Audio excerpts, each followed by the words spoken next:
Hoje é comemorado o Dia da Bíblia. Este domingo, o segundo domingo de dezembro, tem sido escolhido como domingo de lembrarmos a suprema importância da Bíblia.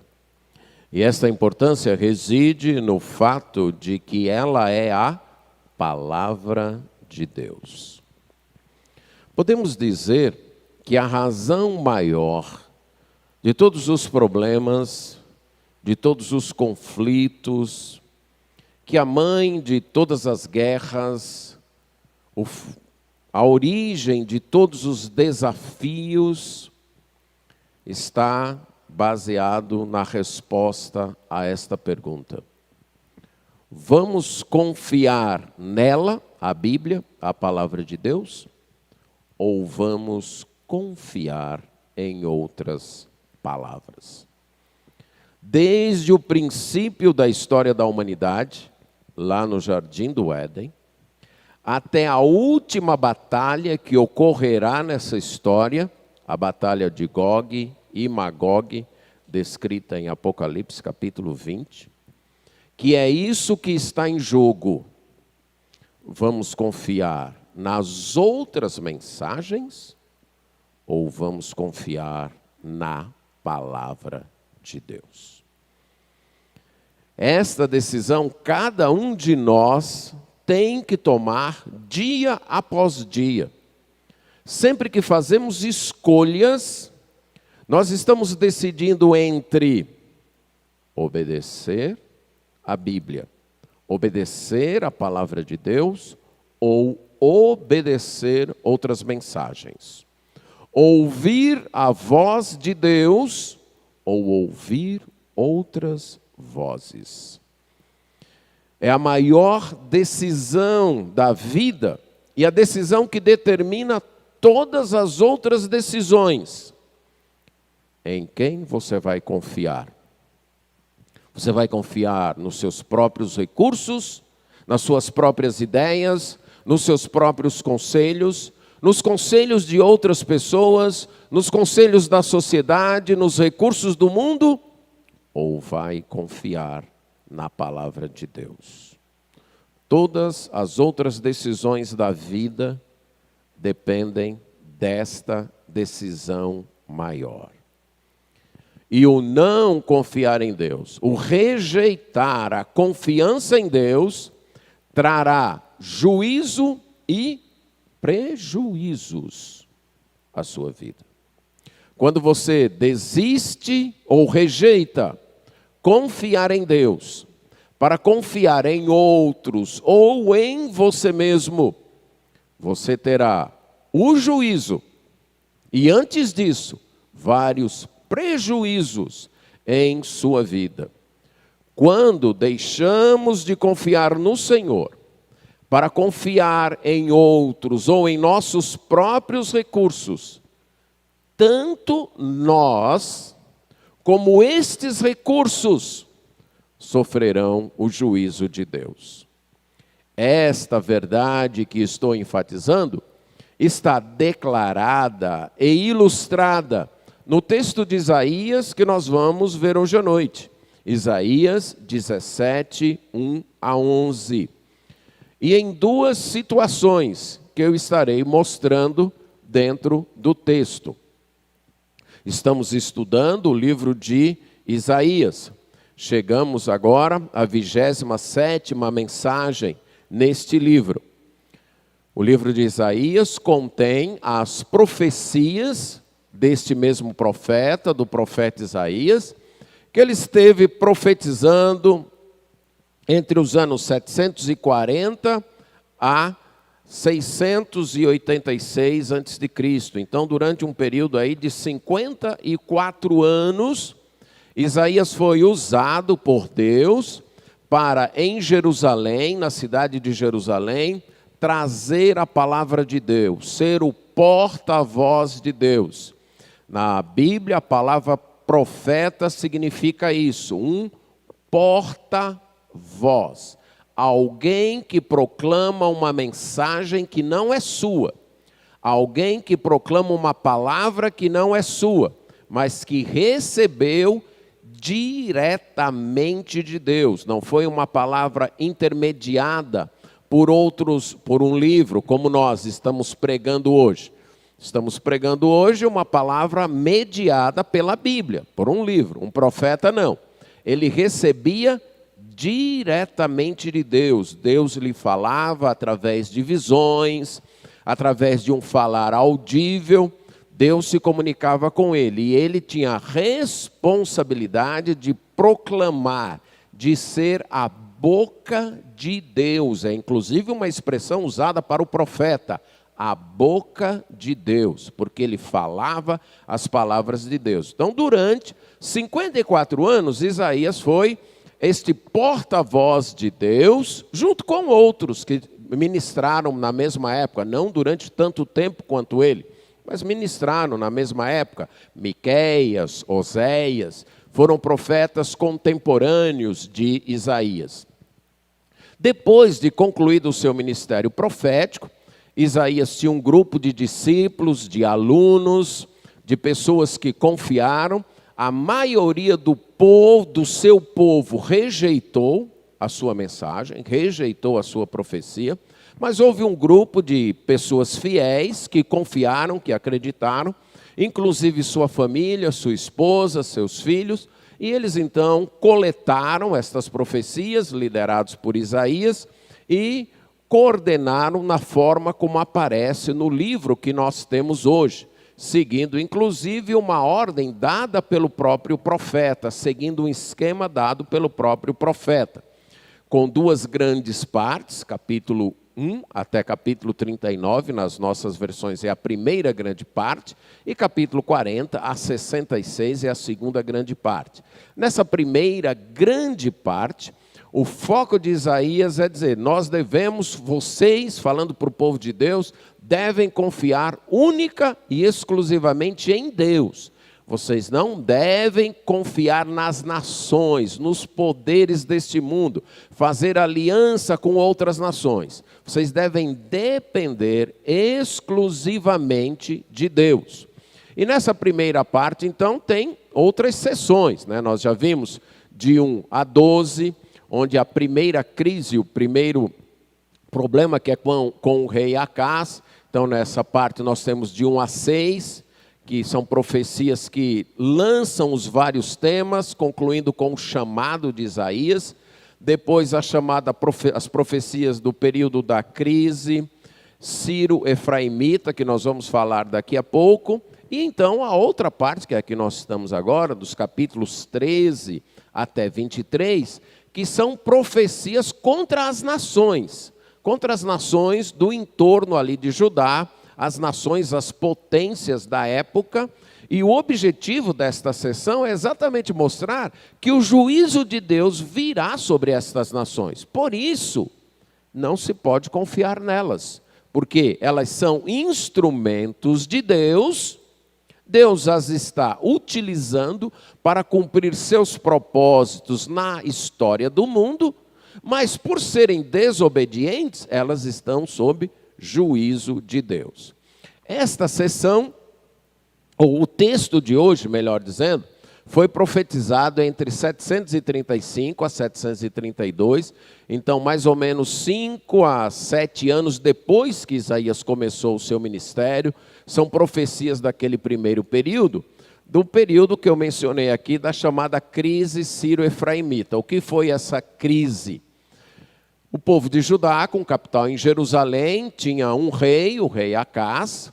Acima dele tinha 2 pequenos reinos, o reino de Israel, chamado também de Efraim, que tinha na capital, tinha como capital a cidade de Samaria, que era parte do reino de Judá, que havia tido uma divisão. 2 tribos ficou lideradas pelo rei de Jerusalém, da descendência davídica, da dinastia de Davi, e 10 tribos se revoltaram e se separaram, estabeleceram sua capital noutra cidade, em Samaria, e tinham outro rei, inclusive construíram 2 outros templos, passaram a adorar outros deuses e assim por diante. Mas Deus sempre mandava a sua palavra para aquele povo. Então tinha o reino de Judá aqui, mais acima, esse reino de Israel ou Efraim, E mais acima, um reino conhecido como Síria, ou Arã, que tinha como capital a cidade de Damasco, os arameus.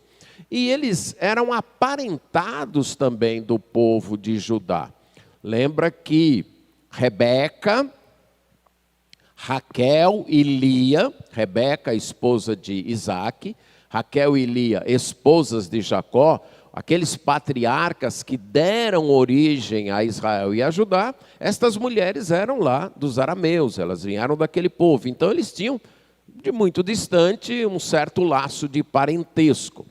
Mas esses dois reinos aqui, todos aqueles reinos, estavam enfrentando uma grande ameaça, que era o Império Assírio, que ficava um pouco mais distante, lá na região da Mesopotâmia, entre os rios Tigre e Eufrates. Então esse Império Assírio estava se tornando uma potência ameaçadora ali no Oriente Médio e estava avançando, havia descido, conquistado a Babilônia, ameaçado a Média e a Pérsia, mas agora estava subindo e voltando-se para a terra de Canaã, ameaçando tomar todas aquelas pequenas nações que ficavam ali. Era uma terra muito interessante, não do ponto de vista agrícola ou de riquezas naturais, mas porque era estratégico. Quem dominava, até hoje é estratégico. Quem domina aquela região, domina os acessos, os controles de acesso do Oriente para o Ocidente e, naquela época, do Norte, da parte da Ásia, para o Sul, na parte da África. Então, quem tinha o controle ali, tinha o controle de todas as rotas comerciais que ligavam o mundo civilizado de então, Oriente e Ocidente, e Norte e Sul. Então, era uma terra estratégica que despertava a cobiça de muitas nações. E o Império Assírio quer dominar. Aí o que acontece? Esse reino aqui de Arã, de Damasco, e o reino de Israel, com capital em Samaria, de Efraim, fazem uma aliança. Só existe um jeito da gente resistir ao avanço do Império Assírio. É a gente se unindo, a gente fazendo uma coligação para fazer frente. Um de nós sozinho não vai conseguir, eles são potência, um grande império. Então nós vamos nos unir e fazer frente. Então eles fizeram uma aliança, a aliança Ciro, de Síria, e Efraimita, de Efraim, para fazer frente a esse Império Assírio. E eles queriam a aliança de Judá, para se tornarem ainda mais fortes. Só que o rei de Judá não quis a aliança. Então, eles se uniram agora para, antes da Assíria nos atacar, nós vamos atacar Judá, vamos atacar Jerusalém, vamos tirar o rei que está lá, que é o rei da descendência davídica, e vamos colocar um outro rei que seja favorável à nossa causa, que seja do nosso partido, um outro rei que queira fazer aliança conosco. Então isso é o que passou a ser denominado crise sírio-efraimita, que ocorre nesse período aqui, e é nesse período que o povo de Judá, o povo de Isaías, lá de Jerusalém, começa a ficar com muito medo.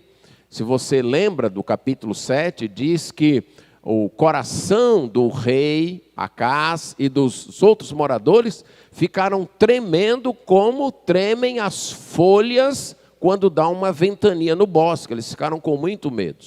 E Isaías então diz para eles: vocês não precisam ter medo, vocês precisam confiar em Deus. Se vocês não confiarem em Deus, vocês não vão permanecer. A chave para a permanência é a fé. É o que Isaías está dizendo. Porque Deus tem prometido, aí ele fala do Emanuel. Deus tem prometido um rei da descendência davídica que será o Deus conosco. E confiando nessa promessa de que o Emanuel vai chegar um dia, então não precisa ter medo de que eles vão tirar a dinastia davídica do trono, vocês precisam continuar confiando em Deus. Estas profecias aqui do capítulo 17 e 18, pertencem a este período, okay? A esse contexto. Então, quando a gente está estudando, lembre-se que muitas vezes a gente, por não entender a história, a gente fica assim: mas por que ele está falando contra Damasco? E por que ele mistura Efraim com Damasco? Por que isso? A gente acaba sem entender, mas para entender a gente precisa ver o que estava por trás na época de Isaías. Por que ele estava dizendo isso? Porque Damasco e Efraim tinham feito uma aliança para se opor ao povo de Deus, para confiar nos recursos humanos e não confiar em Deus, que poderia livrá-los do bicho-papão da época, da ameaça da época, a ameaça do Império Assírio. Uma outra coisa a anotar aqui é a literatura, o contexto literário. Essas profecias de 17 e 18, todas elas estão encabeçadas pela palavra sentença, aí na versão atualizada. E se você está acompanhando as pregações desde o capítulo 13, você vai perceber que todas elas estão divididas pela palavra sentença. Isto é, uma sentença do juiz de toda a terra, uma declaração jurídica de Deus, dizendo o juízo que ele trará sobre cada nação. E essa é a sentença sobre Damasco. Mas nessa sentença sobre Damasco estão incluídos o juízo para Efraim, para o reino de Israel, o reino do norte, o juízo para as outras nações que também se aliaram, as outras nações que também fizeram parte dessa coligação, ao invés de confiar em Deus, inclusive ameaçando a nação de Judá. Então, toda essa parte, até a próxima sentença, que vai aparecer em 19, capítulo 1, aí já tratando do Egito, toda essa sentença aí, que aparece em 17 e 18, trata das nações que se coligaram, que se aliaram, para fazer frente ao Império Assírio, ao invés de confiar em Deus. E há uma estrutura literária que divide bem esta parte. Por exemplo, você nota no capítulo 17, nos versos 3 e 6, que termina na versão atualizada com a expressão, diz o Senhor, Deus dos exércitos, que poderia ser traduzido, palavra do Senhor, ou oráculo do Senhor. É uma expressão técnica ali no Antigo Testamento, que definia exatamente uma palavra de Deus. Então essas duas partes são separadas por esse termo, palavra do Senhor, ou declaração do Senhor, oráculo do Senhor, que fala do juízo sobre Damasco e Efraim. E é interessante, a gente vai mostrar aqui que elas estão em paralelo. Primeiro fala do juízo e do remanescente de cada uma dessas nações. Primeiro de Damasco, Síria, e depois de Efraim, Israel ou Jacó. Aí você vai notar também uma repetição de um outro termo técnico usado por Isaías, que é naquele dia. Você vai ver que naquele dia aparece no capítulo 4, capítulo 7, capítulo 9 e um pouco diferenciado no capítulo 11. Essa é a segunda parte da primeira sessão, dos que vai de 1 a 11, que vai mostrar as razões do juízo. Por que o juízo estava vindo sobre Damasco e sobre Efraim? E as últimas sessões, que começam em 17, 12 e 18, são marcadas por aquela expressão ai, que é uma categoria literária de lamentação dos escritos do Antigo Testamento. Então, quando há um ai, o profeta ou o poeta, muitas vezes estes ais, as profecias são em forma de poesia, era uma poesia lamentando ameaçadoramente o que aconteceria então com aquelas nações. Hoje nós vamos tratar das duas primeiras partes, o capítulo 1 até do versículo 1, 17, até 11. E no próximo domingo nós trataremos das outras partes, se o Senhor permitir. Então vamos ler capítulo 17, 1 a 11. Sentença contra Damasco. Eis que Damasco deixará de ser cidade, e será um montão de ruínas. As cidades de Aroer serão abandonadas. Hão de ser para os rebanhos, que aí se deitarão, sem haver quem os espante. A fortaleza de Efraim desaparecerá, como também o reino de Damasco e o restante da Síria. Serão como a glória dos filhos de Israel, diz o Senhor dos exércitos. Naquele dia, a glória de Jacó será apoucada, e a gordura da sua carne desaparecerá. Será quando o segador ajunta a cana do trigo e com o braço cega as espigas. como quem colhe espigas no vale dos Refaíns. Mas ainda ficarão alguns rabiscos, como no sacudir da oliveira, 2 ou 3 azeitonas na ponta do ramo mais alto, ou 4 ou 5 nos ramos mais exteriores de uma árvore frutífera, diz o Senhor, Deus de Israel. Naquele dia, olhará o homem para o seu Criador, e os seus olhos atentarão para o Santo de Israel. E não olhará para os altares, obra das suas mãos, nem atentará para o que fizeram seus dedos, nem para os postes ídolos, nem para os altares de incenso. Naquele dia, serão as suas cidades fortes como os lugares abandonados, no bosque ou sobre o cimo dos montes, os quais outrora foram abandonados ante os filhos de Israel, e haverá assolação. Portanto, te esqueceste do Deus da tua salvação, e não te lembraste da rocha da tua fortaleza. Ainda que faças plantações formosas e plantes mudas de fora, e no dia em que as plantares, as fizeres crescer, e na manhã seguinte as fizeres florescer, ainda assim, a colheita voará no dia da tribulação e das dores incuráveis. Vamos orar. Senhor nosso Deus, mais uma vez na Tua presença, nós pedimos agora a graça de que a Tua palavra fale com autoridade às nossas vidas. Dependemos do Teu Espírito Santo para isso e pedimos em nome de Jesus. Amém. Quando nós recusamos confiar em Deus, para confiar nos nossos recursos ou nos recursos de outros, tanto nós como estes recursos sofrerão juízo e prejuízo.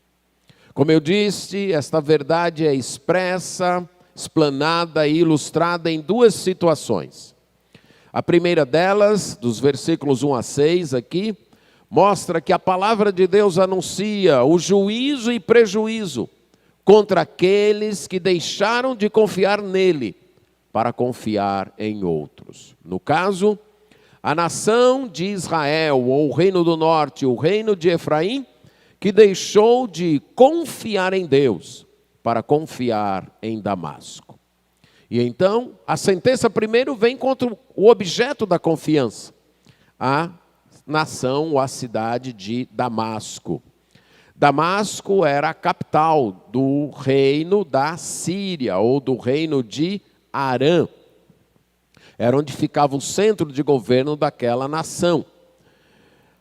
Esta cidade, que era a capital, então o centro administrativo e militar, é dito que ela deixaria de ser cidade e se tornaria um montão de ruínas, isto é, um montão de entulho, de detrito, seria aquela cidade.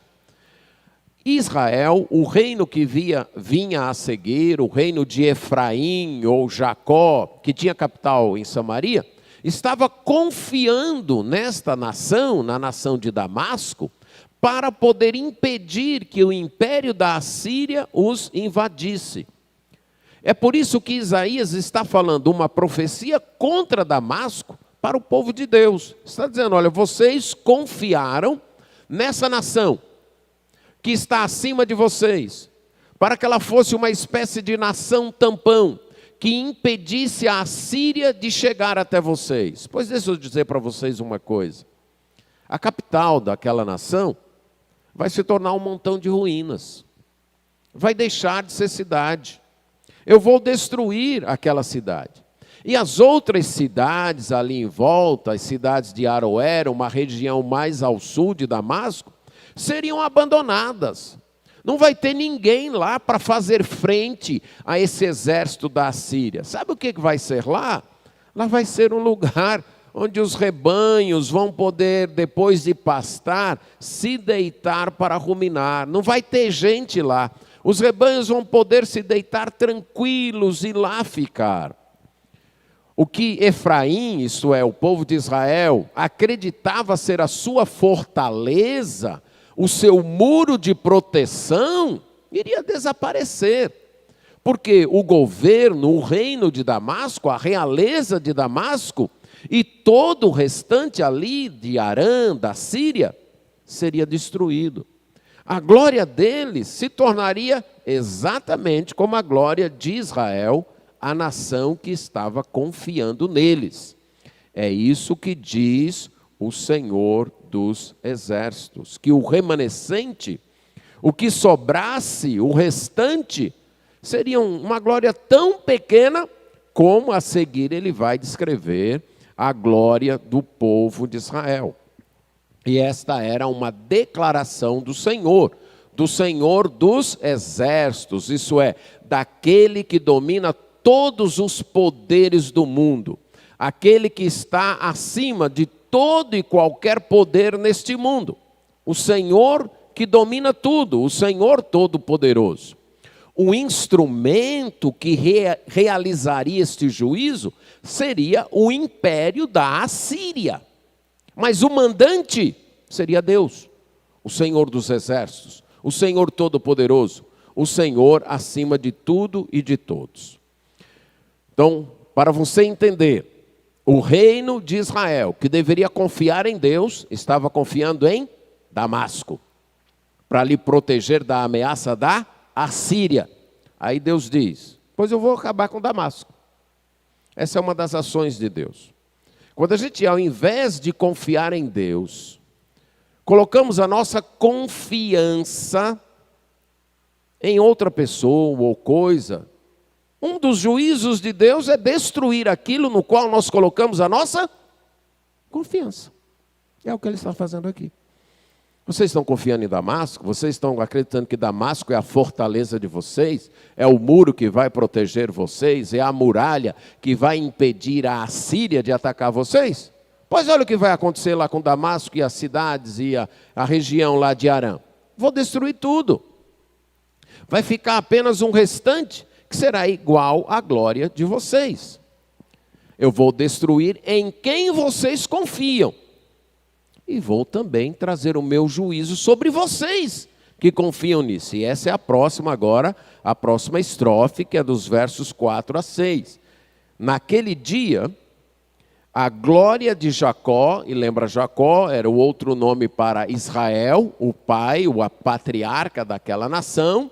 Então aqui mostrando que se trata daquele reino do norte das 10 tribos, também chamado de Efraim, cuja capital era Samaria. Ele diz, a glória de Jacó será apoucada, isso é, se tornará pouca, será apequenada, vai se tornar pequena. Glória fala daquilo que dá peso à vida, daquilo que se valoriza na vida, aquilo que você acredita ter valor, aquilo que faz a vida valer a pena.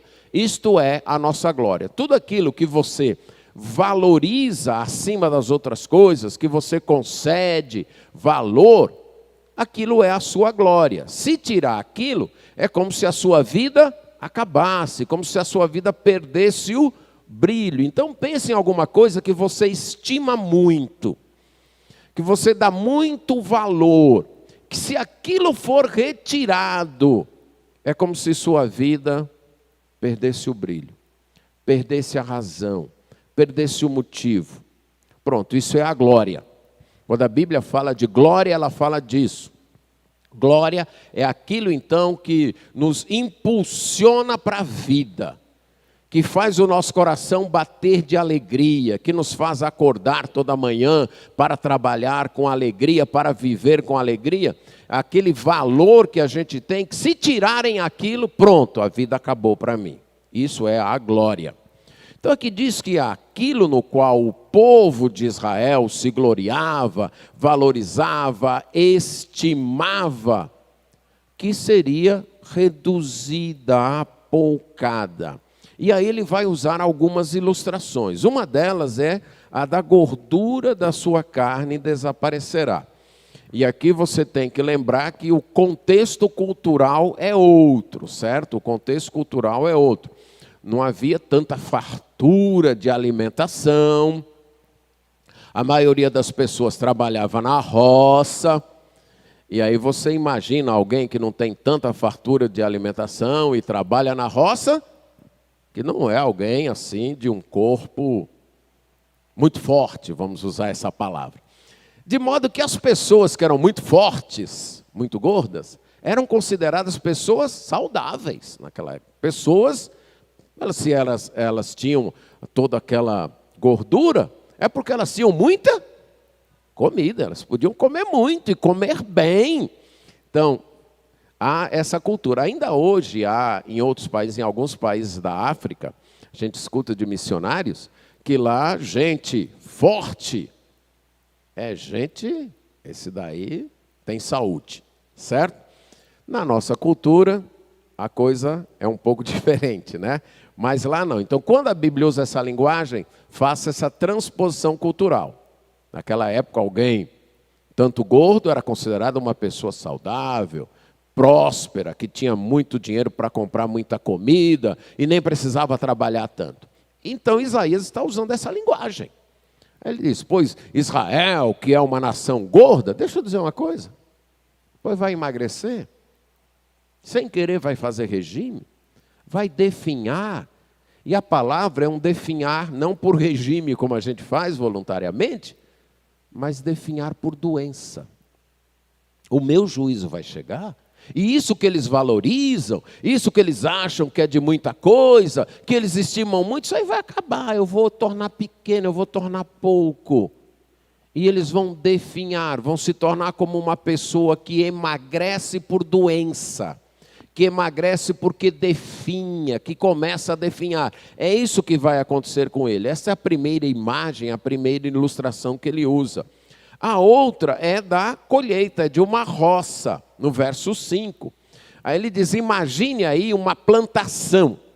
Então você imagine uma plantação. No caso aqui de Isaías, seria plantação de trigo, de centeio, de cevada, que cresce o caule, e mais em cima dá o feixe com as sementes. Ia então o colhedor, o segador, ele levava uma foice circular e com um braço ele colocava um cesto ou ele mesmo prendia e com outro braço ele ia cortando. Ele aproximava aqui, prendia o feixe aqui, como se fosse aqui, prendia o feixe e com a foice cortava e colocava aqui ou nas costas, num cesto nas costas. Então, imagine um campo bonito, cheio de trigo, douradinho para ser colhido.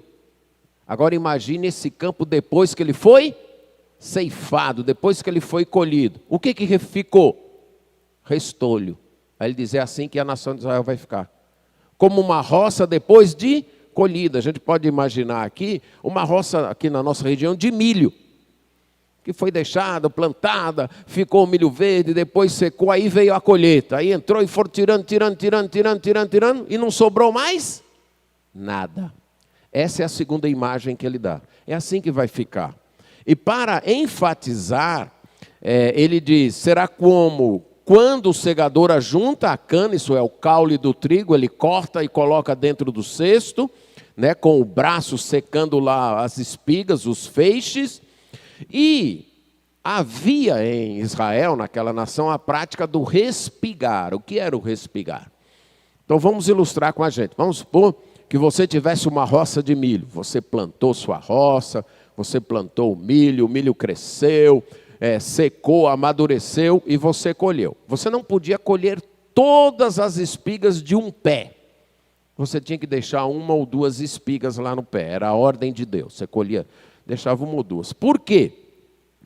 Porque depois que você fazia a sua colheita, os pobres da terra, aqueles que não tinham terra para plantar, eles tinham a autorização de entrar e colher aquelas espigas que você deixou. Isso era chamado de respigar, colher as espigas novamente. Você lembra de alguém na Bíblia que fez isso?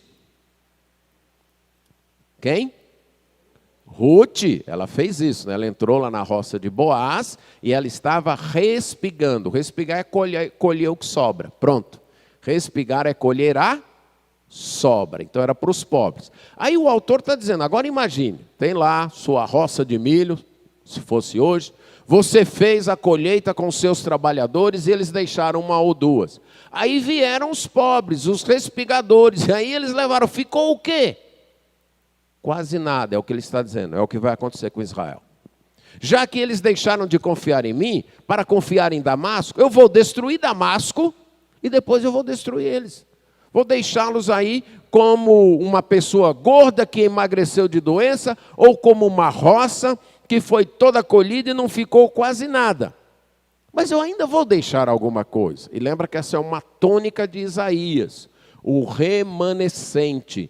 Desde o capítulo 1 que Isaías enfatiza isso. O juízo de Deus virá. Vai destruir quase todos, mas vai ficar um remanescente, um restante, um resto vai ficar. E aqui ele usa essa ilustração. Vão ficar alguns rabiscos, alguns resíduos. Ainda uma ou outra espiga perdida vai ficar lá. E aí ele usa uma terceira ilustração da oliveira. A árvore que dava azeitona. Como é que eles escolhiam na época? Então eles tinham lá a planta da oliveira e na hora de colher, eles sacudiam a árvore, eles balançavam a árvore, empurravam a árvore e caíam as oliveiras, e aí eles ajuntavam. E talvez lá em cima ficou 2 ou 3. 2 ou 3 não vale a pena a gente subir para pegar 2 ou 3 azeitonas. E naquele galho ali mais comprido ficou 4 ou 5. Também não vale a pena a gente ir lá pegar 4 ou 5. Deixa aí para trás. Usando ilustrações da época, imagens bem vívidas que o povo de sua época conhecia, né? Aqui é preciso eu explicar para vocês, não é isso? Mas quando Isaías falou, não precisava explicar. Por quê? Porque isso estava acontecendo todo ano. Todo ano, o menino que nasceu lá estava vendo os pais, depois de plantar, indo lá, saculejar a oliveira, cair, e ficou, papai, ficou, não, meu filho, aquilo lá não vale a pena não, deixa aquelas 2, ô papai, 4, você deixa lá, meu filho, está tão longe, não vale a pena a gente ir atrás de uma escada para pegar essa. É o que Isaías está dizendo. A nação de Israel, vai acontecer isso com ela. Sabe quando vocês saculejam aí, ele dizendo para o seu povo, a oliveira, e fica 3 ou 4 azeitonas ali em cima, ou 2 ou 3 ali em cima, 4 ou 5, pois é isso que vai ficar, um restozinho de nada, diz o Senhor Deus de Israel. Por quê? Porque não confiaram em Deus.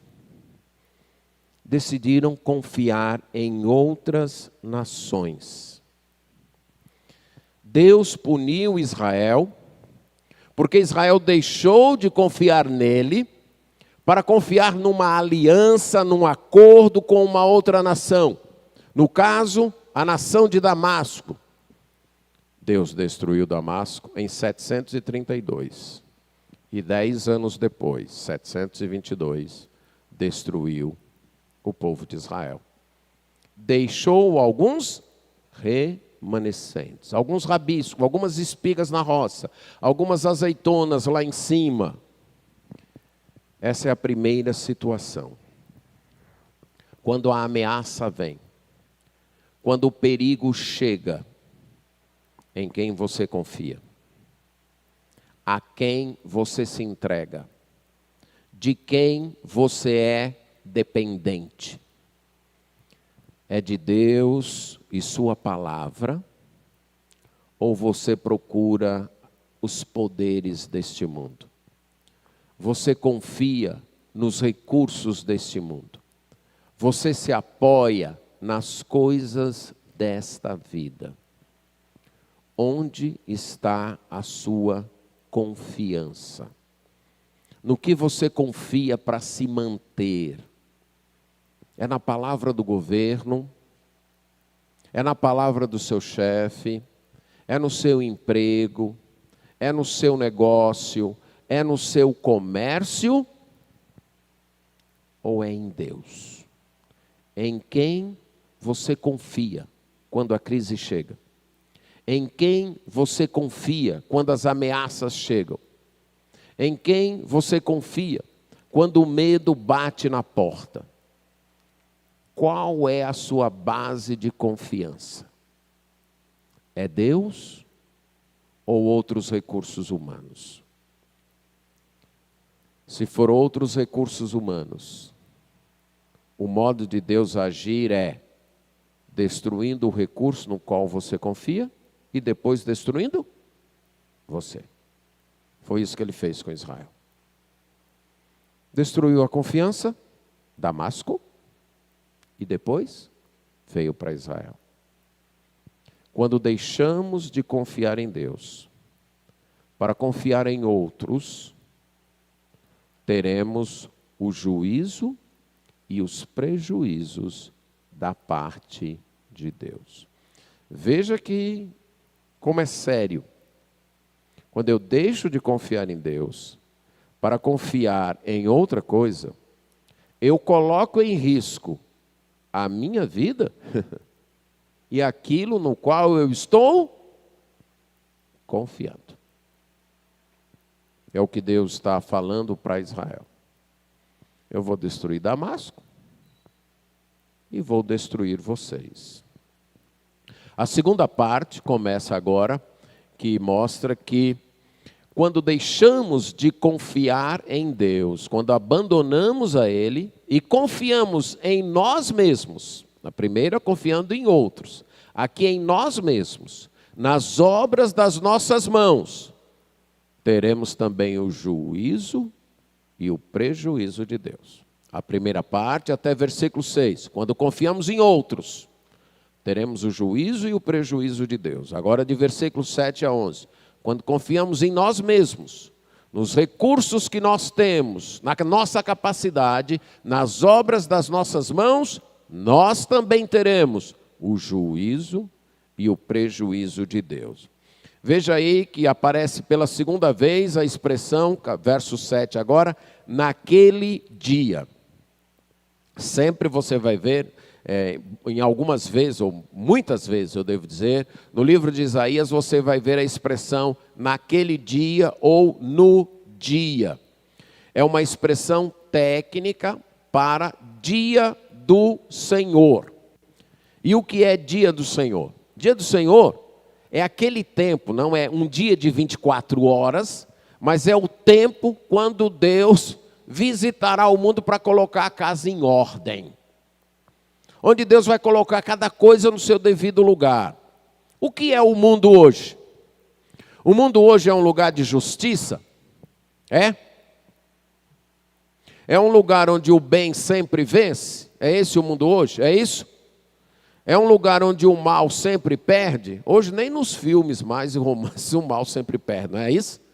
Nem antes, pelo menos, tinha os filmes, os romances, o mal sempre perdia. Mas hoje, até nos filmes e nos romances, o mal muitas vezes vence. Então o mundo hoje é um lugar onde o mal sempre perde? Não, não é. Está em desordem. O pecado entrou, isso ficou em desordem. A gente não entende, rapaz, mas fulano é tão ruim, cara. E está se dando tão bem, o outro ali é tão bom, está se dando tão mal. Como é isso? O mundo está em desordem. O dia do Senhor, ou aquele dia, é o dia em que Deus vai chegar para colocar as coisas em ordem. O mundo não vai ficar assim para sempre. A história não vai terminar desse jeito. O dia do Senhor, ou aquele dia, é o dia em que Deus vai... Pronto, cheguei, agora as coisas vão entrar em ordem. Agora, o bem sempre será recompensado, o mal sempre será punido. Eu vou colocar as coisas em ordem.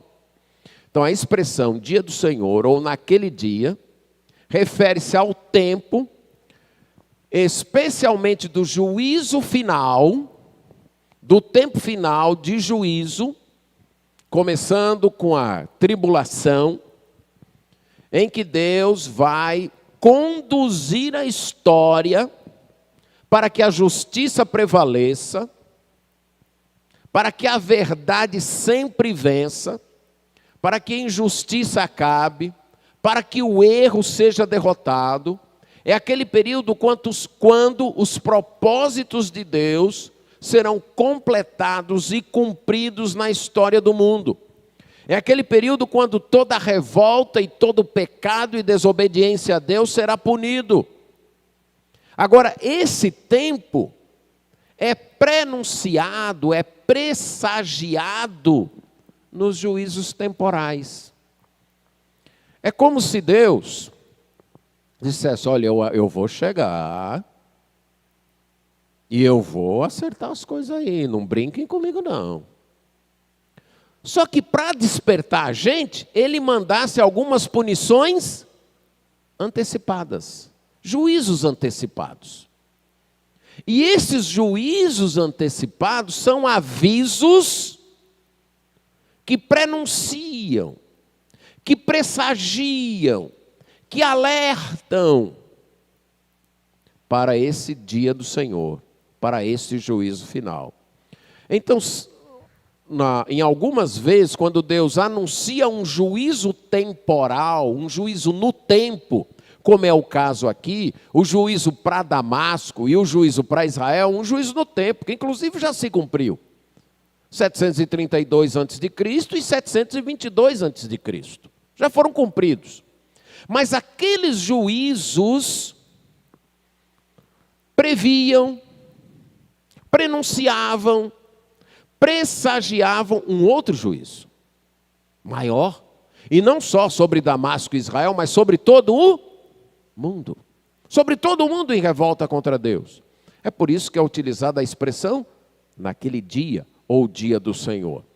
Quando o Senhor Jesus Cristo, por exemplo, fala em Mateus 24, da destruição do templo, da queda de Jerusalém, que já aconteceu no ano 70. Mas ao mesmo tempo que fala daquela destruição, Jesus fala de muitas coisas que ainda não aconteceram, que ainda irão acontecer. Por quê? Ele está usando o mesmo esquema do Antigo Testamento, de mostrar como, através dos juízos temporais, Deus nos alerta para o juízo final. Nós muitas vezes usamos uma expressão, por exemplo, num dia que está muito quente, ou você está num lugar muito quente. E a gente até brinca: rapaz, se aqui é quente desse jeito e a gente não aguenta, imagine o inferno. A gente não usa essa expressão? Pronto, né? Se aqui é quente desse jeito, a gente está sem aguentar, imagine o inferno. Pronto, é mais ou menos isso. Deus manda um juízo temporal para a gente experimentar um pouquinho do que seria sofrer no inferno para todo sempre, eternamente. Os juízos temporais têm essa visão de nos alertar. É como se Deus dissesse: olha, eu estou dando essa surra agora, mas se vocês não se emendarem, vem outra final. Essa daí não vai ter mais jeito, essa não vai ter mais cura. Então, naquele dia, para os que se arrependeram, para os que restaram, o que vai acontecer? Verso 7. Ele vai olhar para o seu Criador.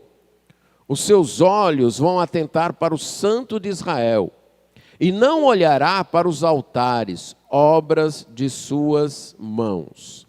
Isaías aqui faz um contraste de palavras muito interessante. Primeiro, expressão olhar. Olhar para o Criador, literalmente olhar para aquele que me fez. Olhar, dirigir o olhar para aquele que me fez. E não olhar para aquilo que eu faço. Aí é o contraste. Naquele dia, diante da ameaça de Deus, do juízo temporal de Deus, algumas pessoas vão parar de olhar para os seus recursos, de olhar para aquilo que elas fazem, de olhar para as suas obras, e vão olhar para aquele que é o Criador de tudo, para aquele que fez. A palavra olhar aqui fala de um olhar fixo, como única fonte de esperança. No Salmo 123, 2, tem a mesma expressão: como os olhos de uma serva estão nas mãos da sua senhora, assim estão os nossos olhos no Senhor, até que tenha misericórdia de nós. Então a ideia aqui é de um olhar de confiança, um olhar que busca socorro, um olhar que busca auxílio. É você estar numa situação de perigo e você olha para quem você confia buscando ajuda. Então ele vai dizer, naquele dia, as pessoas vão olhar para Deus, vão olhar para o Senhor, vão olhar para o Santo de Israel. E aqui é outra expressão muito repetida em Isaías, Santo de Israel, inclusive é a matriz do seu pensamento lá na sua chamada. Lembra no capítulo 6, quando ele foi chamado? Tinha os serafins diante do trono de Deus e os serafins cantavam o quê? Santo, Santo, Santo é o Senhor dos exércitos. Essa palavra santo fala daquilo que é sublime, daquilo que está acima de todos, daquilo que não tem nada igual, que transcende tudo. Então vai mostrar que o lugar da nossa confiança é esse santo. É esse Deus acima de tudo e de todos. É esse Deus singular, inigualável, incomparável. E não nos nossos recursos. E não naquilo que nós fazemos. É esse olhar que se mantém ao que está assentado no alto e sublime trono, que confia de modo exclusivo, firme e persistente, naquele que é o Criador de tudo, e não naquilo que eu faço. Não vai então olhar para as suas obras, sejam estas obras religiosas, não vai olhar para os seus altares, nem para o que os seus dedos fizeram, nem para os postes ídolos, nem para os altares de incenso. Claramente está em contraste aqui dois tipos de confiança religiosa. A confiança única e exclusiva em Deus. E a confiança naquilo que eu faço. Está em contraste aqui o evangelho e as falsas religiões. Está em contraste aqui no que se confia para a salvação, no que se confia para a vida. É em você mesmo? Na sua justiça? Na sua caridade? Na sua religiosidade? Nos rituais que você perfaz? Ou única, exclusiva e persistentemente em Deus? Em quem você confia para a sua salvação? Em quem você se fundamenta para ser aceito por Deus? Qual é sua base para saber que Deus está do seu lado? Qual é? É que eu sou bom. É que eu faço muita coisa boa. Algumas vezes eu erro, mas sabia que eu tenho até um bom coração. Então sabe que algumas vezes eu perco a calma lá em casa, quando a mulher não faz as coisas do jeito que eu quero, ou com os meninos, quando eles me irritam muito, ou no trânsito, mas sabe, a carne é fraca, todo mundo é pecador. Mas eu até que sou bom no meu coração. Se você me conhecesse no interior, você veria que eu sou bom. Se essa é a sua base de confiança, isso é autoconfiança. É confiar nas obras de suas mãos e não em Deus que te criou. Isso não é evangelho. Eu acho que Deus vai me aceitar porque eu vou na igreja, inclusive nessa época de pandemia, com máscara e tudo, eu me esforço e vou. Eu acho que Deus vai me aceitar por causa disso. Não. Isso é autoconfiança. Toda falsa religião é autoconfiança. Toda aproximação a Deus com base em justiça própria, com base na minha iniciativa, com base naquilo que eu faço, naquilo que eu quero e naquilo que eu penso, é idolatria, é autoconfiança. Só há um olhar, um lugar para onde olhar. Deus, só Ele.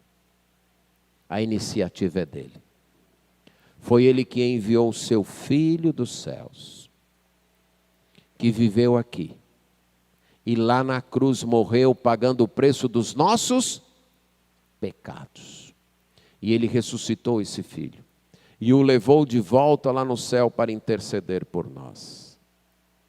Uma verdade libertadora é que você não precisa mais se justificar. Pense nisso. Romanos 8 diz isso. Você não precisa mais se justificar. Olha, você fez isso errado. Aí a gente, não, mas eu fiz isso errado. Primeiro é mentira. Não, mas não fiz não, tal. Aí quando não tem jeito, não, eu fiz, mas você precisa entender. Eu estava numa situação de aperto, isso, aquilo outro. Isso é salvação por obras. Você não precisa mais disso. O que está em Cristo não precisa mais disso. Se é verdade, diga, eu errei mesmo, eu pequei mesmo. Você está certo em me acusar. Eu pequei, eu fiz errado. E qual é a explicação? A explicação é que eu sou pecador. Essa é a explicação. Eu sou pecador.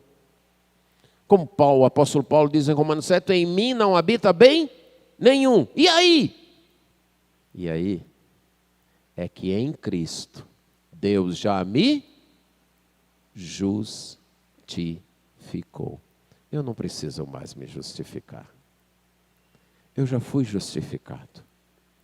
E justificado por Cristo. Esta é uma verdade libertadora.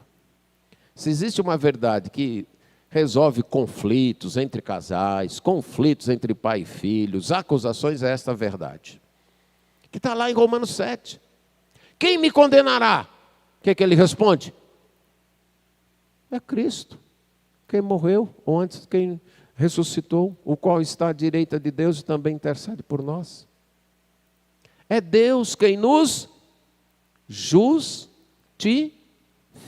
Então nós não precisamos mais nos justificar. E se a acusação for falsa? Aí é que eu não preciso me justificar mesmo. Por quê? Está nas mãos de Deus. Ele é o meu advogado. Ele fala por mim. Toda vez que você for acusado por alguém, ou mais ainda, por sua própria consciência, se for verdade, não minta nem debata. É verdade. Você fez isso? Fiz isso. Você pensou mal? Pensei. Você ficou com raiva? Fiquei. É verdade. Não adianta. Não minta. Não negue. Mas também não continue carregando eu fiz mesmo, eu fiz, eu estou condenado, não sei o que eu faço. Também não. Eu fiz. Por quê? Porque sou pecador. Não foi culpa de ninguém, foi culpa somente minha. Não foi que fulano me provocou, Beltrano pisou no meu pé, Cicrano me xingou. Não, a culpa é minha. Eu sou pecador. E aí?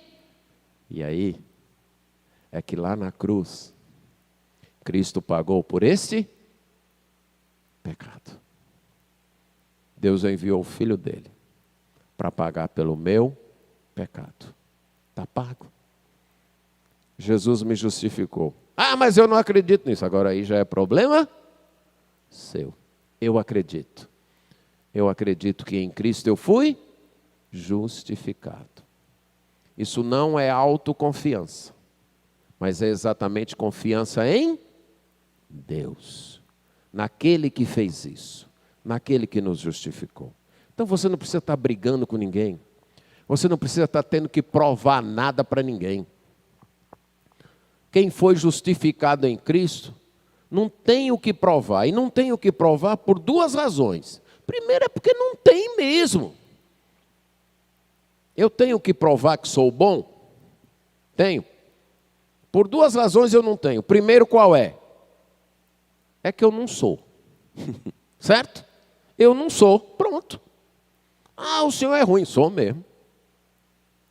Iracundo sou. O senhor não é bom. Sou não. Então, a primeira é que eu não sou. E a segunda é que Cristo já me justificou. Então, eu não tenho que provar nada. Cristo já provou por mim. Ele já pagou o preço na cruz. Eu não tenho que me justificar. Deus já me justificou em Cristo. Ponto. Tem que estar querendo provar nada para ninguém. Provar seu valor para ninguém. Isso é escravidão. Se justificar diante de ninguém. Isso é escravidão. E toda vez que a gente deixa de confiar em Deus, de olhar para Deus, para olhar para os outros ou para nós, a gente deixa de se elevar e ser liberto para se rebaixar e ser escravo. Lembre-se disso. Confiar em si mesmo, em provar o seu valor. Eu vou provar que eu tenho valor. Eu vou provar que eu sou capaz. Eu vou provar que eu não sou tão ruim assim. Eu vou provar que eu não sou tão pecador assim. Você se escraviza e se rebaixa. Não tem que provar nada. Tem que olhar para Deus e o que Ele fez em Cristo. Obras de religião ou obras de segurança. Você vai olhar também para as cidades fortes, para os lugares abandonados. Aliás, e serão as suas cidades fortes como os lugares abandonados, desculpem. As obras de segurança, aquilo que nós nos confiamos para a nossa segurança. Eu estou pagando aí um plano de saúde, eu fiz um seguro de vida, nada contra isso. É bom ter estas coisas. Mas o que eu quero dizer é que estas coisas só se garantem por causa de Deus. Talvez você pagou um plano de saúde a vida inteira. Nunca precisou. Um dia antes de você precisar, o plano faliu. E aí? E aí? Quem é que segurava você? O plano ou era Deus que segurava o plano? E assim por diante. Faz um projeto de aposentadoria e tal, isso e tal, e planeja isso e aquilo. Aí um dia antes de você se aposentar, o governo muda as regras. Vai mais 10 anos aí, ó. E aí? Não é errado planejar e fazer estas coisas. O errado é confiar nisso no lugar de confiar em Deus. Quem é que garante plano de aposentadoria no final das contas? É o governo? Os governos também falem. Quem é que garante? Deus. Quem é que garante os planos de saúde? Deus. Quem é que garante nossa segurança? Deus. Quando a gente faz cidades fortificadas neste mundo, Deus destrói as cidades, torna elas em desolação. Como ele diz aí no verso 9. Aí no verso 10 ele repete. Porquanto te esqueceste do Deus da tua salvação. O Deus que te salva, você se esqueceu. Você se esqueceu da rocha que era a tua fortaleza, a tua proteção. Não são as coisas deste mundo, não é o teu esforço, não é tua inteligência, não é tua capacidade de trabalho, não é você se matar de trabalhar de manhã até de noite para dar um seguro, uma garantia para os meus filhos. Essa não é a tua segurança. A tua segurança é Deus. É Ele a rocha. É Ele que dá segurança. Você pode se matar de trabalhar e planejar isso e aquilo outro. E de repente há uma crise no mundo e tudo que você ajuntou, fumaça. E aí? Segurança é Deus. Mas um outro tipo de obra é a alegria, o prazer. Ele vai falar dos jardins. Ainda que você faça plantações formosas e plantes mudas de fora, isso é mudas importadas. Então você está pensando no teu conforto, na tua manutenção com conforto e com beleza.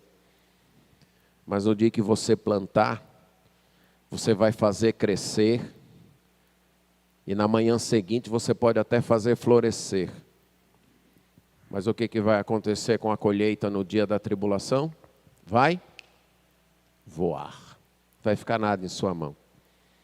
O que você vai colher, o versículo 11 diz, são as dores incuráveis. Você pode deixar de olhar para Deus, se esquecer de Deus e confiar nas suas obras religiosas, nas suas obras de segurança, nas suas obras para o teu sustento e nas tuas obras para o teu conforto. E esquecer Deus. E sabe o que vai acontecer? Deus vai destruir as tuas obras religiosas, vai transformar em desolação as tuas obras de segurança, vai acabar com a tua roça para a tua manutenção e vai acabar com as tuas obras de alegria. Juízo e prejuízo para quem deixa de confiar em Deus. Nesta sentença fica claro que nós devemos confiar para a nossa segurança, para a nossa manutenção, para o nosso conforto e deleite, única e exclusivamente em Deus. É para Ele que devemos olhar. Nós vivemos e trabalhamos, nos esforçamos, pensando em segurança, proteção, alimentação, manutenção, prazer, diversão e religião. E muitas vezes, ao buscar estas coisas, nós esquecemos Deus. Trabalhamos tanto que esquecemos Deus. Nos esforçamos tanto nas práticas religiosas que esquecemos Deus. Buscamos tanto a diversão e o prazer que esquecemos Deus. E deixamos Deus de lado. Não buscamos Deus para esses benefícios. O juízo dele virá, trazendo prejuízo, destruindo estas coisas. Ao invés de confiar na rocha, que é Ele, tanto a rocha que protege, como a rocha que supre, como dela saiu água para o povo de Israel no deserto. E passamos a confiar nas fortalezas que nós construímos, nos castelos fortes que nós construímos. E no dia da tribulação, tudo isso se torna em desolação. Quanto tempo você já investiu, esforço, energia, se desgastou por uma empresa, por um comércio, por um estudo, por um concurso, por um relacionamento, apostando todas as fichas da sua vida naquilo. E de repente, tudo acabou. Você se viu sozinho, sozinha, tendo que enfrentar a vida sem o alicerce que você tão esforçadamente construiu e acreditava-se estar seguro nele. De repente tudo foi embora. Há perigos nesse mundo, sim. Isaías trata disso, ele é realista. Há ameaças nesse mundo, sim. Mas é nessas horas dos perigos e da ameaça que a nossa confiança é testada. Em quem você confia? Nos outros? Nos esforços da sua própria mão? Ou em Deus? Onde está a sua devoção? É a Deus? Ou é no seu casamento? Ou é na sua família? Nos seus filhos? No seu trabalho? Na sua vocação? Nos seus sonhos de progresso profissional? De realização acadêmica? Ou nos prazeres que você espera um dia desfrutar? Ou em Deus? Quando deixamos de depender e confiar única e exclusivamente em Deus, nós teremos o juízo e os prejuízos. Amém.